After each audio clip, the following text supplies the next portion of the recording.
She became the only woman in history inducted into the Rock and Roll Hall of Fame twice. Millions recognize the flowing black outfits, the spinning silhouette under stage lights, and a voice that feels almost supernatural. But there's a question the awards never answer. What did it truly cost to become Stevie Nicks? Because long before the legend existed, there was just a young woman in Los Angeles on her hands and knees scrubbing someone else's floor, you wondering if the songs in her notebook would ever matter. Stevie Nicks was born Stephanie Lynn Nicks on May 26, 1948 in Phoenix, Arizona. Her childhood was constantly moving, one city after another, one school after the next. Stability was rare.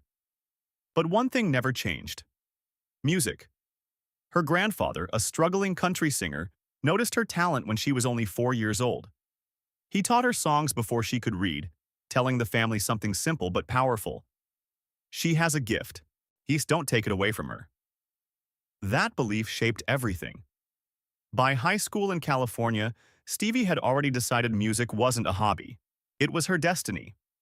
That's where she met Lindsey Buckingham, a brilliant but intense guitarist. Together they created a musical chemistry that felt almost magical.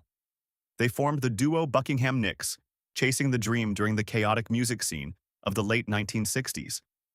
But dreams are rarely glamorous in the beginning. Their 1973 album failed. The record label dropped them without promotion.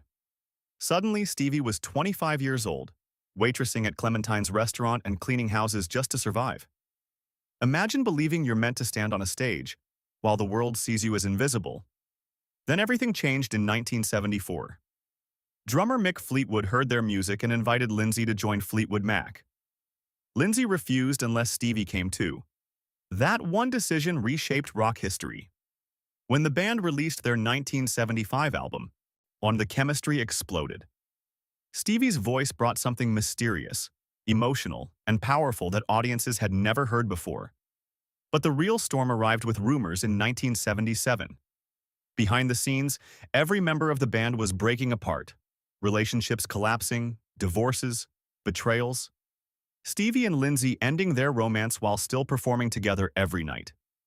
Yet somehow, inside that chaos, they created one of the most successful albums ever made.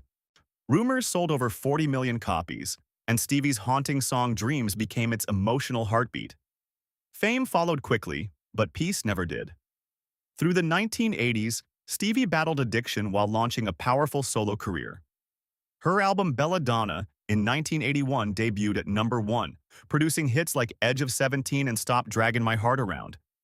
Yet behind the spotlight, she was struggling, eventually entering rehab in 1986 to save her health and her voice. Recovery brought new battles.